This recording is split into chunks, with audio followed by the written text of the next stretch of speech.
has its hazards, one of which was Kathy works in the morning and I only get my emails after I get home from school. So everything we email back and forth, it takes 2 days for us to get to. Anyway, that's why there's 2 scriptures, because I was actually writing a sermon for the wrong passage this week. I've got next week's sermon all done. She straightened me out. I actually read the lectionary wrong. I just got on the wrong item, I guess. And anyway, all about vines and branches. I can already tell you where we're going to go, because that's what the other passage is, but it didn't get out of the bookmarks folder.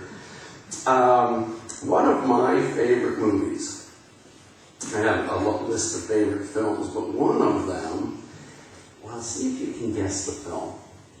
This is from the 80s. I'll narrow this down, okay? So, you younger folks, this may be a toughie, but this film opens with the credits. And there is a man, and he's giving his son a bath in a bathtub. And they're playing with a boat. You hear him making motorboat noises and all of that. And then the cut, you know how they kind of cut sometimes back and forth? There's a cut. Somebody is getting dressed. You see socks being pulled up, and you see a shirt being buttoned. Then it cuts to a woman in a high-rise office in a building in a large city. She's kind of looking out over the city. I think it's LA, but I'm not for sure. And she gets a phone call.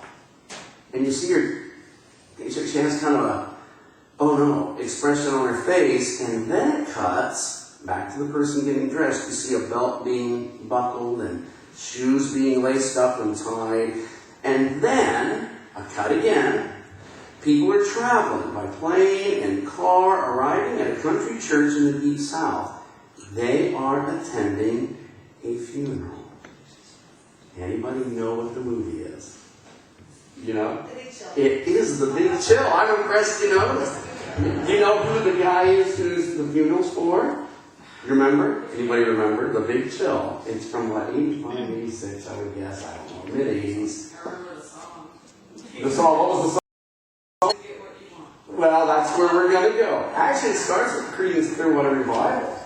If you're into the music end of it, heard it through the grapevine, because everybody's getting the news that Alex, that's who the guy is, has died. And it turns out all of these people that you are meeting in this opening thing, they introduce you to the whole cast of characters within the first about 4 minutes, were all college friends at Ann Arbor. And it turns out Alex is the first one to have died.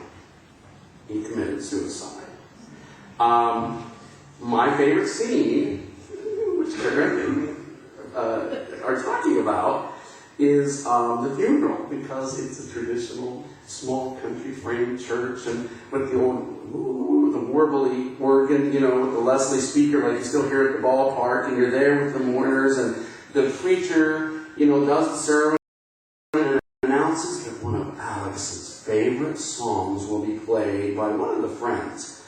And you expect, this is the fun part, you expect, you know, Old Rugged Cross, or In the Garden, or How Great Thou Art. These are all, you know, typically done at funerals, but that's not what you hear. The organ starts playing, and it eventually kind of fades, and suddenly it's bass and guitars and drums, and Mick Jagger singing. You can't always get what you want, but if you try sometime, you just might find you get what you need. And it is a funny scene, because you just don't expect that. But the song, whoever wrote the movie, that song provides the framework for the whole rest of the film. Because what the rest of the film's about is these friends who've all gone their separate ways, leading different lives, all get together and spend a weekend trying to put their friend's suicide into perspective. And what happens as the weekend unfolds, it unfolds over the next couple of days, basically you come away from the film that Alex didn't get what he needed in living. And the challenge to the other characters in the cast is to try and figure out exactly what it is that they need to avoid the despair that Alex fell into. It's a deep movie, really.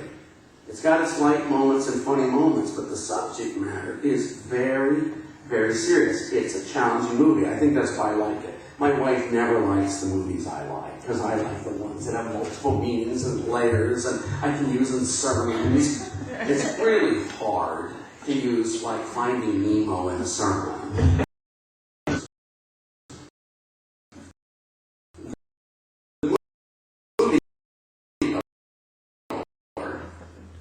To ask, you come away at the end of the film saying, what is it I need? What is it gives my life meaning? And that is a difficult question to answer. But never fear, there are loads of people out there willing to tell us what we need. The man on the TV tells me I need a different deodorant. A T-Mobile girl says I need a different phone cell carrier. My wife says I need a more relaxed schedule. My kids think I need a makeover. The school district thinks I need to be a better teacher. I got up really early this morning. My stomach thinks I need a snack. And so it goes. But what is it that you really need? That's not easy to answer. Sometimes it's easier for me to identify what I don't need than what I do. The alternate reading, which we actually did invocation, the call and response, was from Psalm 23. And we used to recite that when I was a kid. We always started school day, every day reciting the 23rd Psalm. I'll tell you something I don't need is that whole valley of the shadow of death thing. I can do without that. While we're at it, I could do without prisoners being in the hospitals. I could do without bad days. I could have done without having the flu over Holy Week. I just felt terrible over Holy Week. I could also do without things like drought and poverty and all these things that cause suffering. I could even do without death.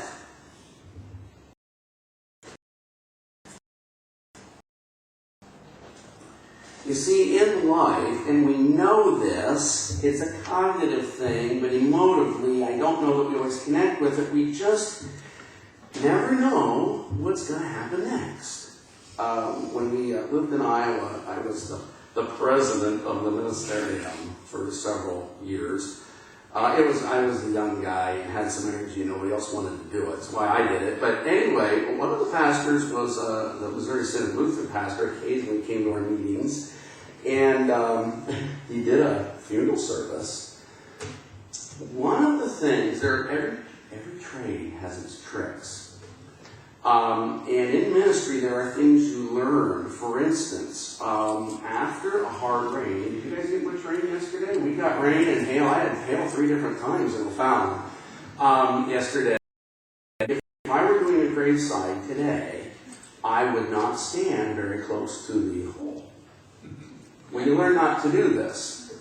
I've been standing in Iowa in the wintertime. They would use a torch to follow the ground out so they could dig it.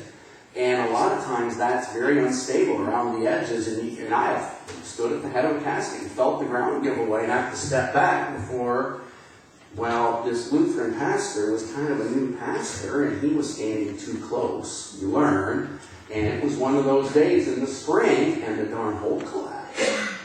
And he went right down in under the coffin and the descender and the whole bit, right down into the grave. Oh, it was a big surprise. Needless to say, everybody gasped and oh no. And well, then they had trouble getting him out because all that apparatus is in the way. This is what preachers sit around and talk about, It's better than that, how this goes. And he was telling us about the time he fell down in the hole. Well, they finally fished him out. Of course, he's covered with mud. It was wet. That's why it collapsed in the first place. Here's the kicker. Being Lutheran, he's using the lectionary readings, the assigned readings, okay? And he looks down, and the assigned reading was a portion of Psalm 40. It reads like this. I cannot make this up. I waited patiently for the Lord. He drew me up from the desolate pit out of the miry bog and set my feet on a rock.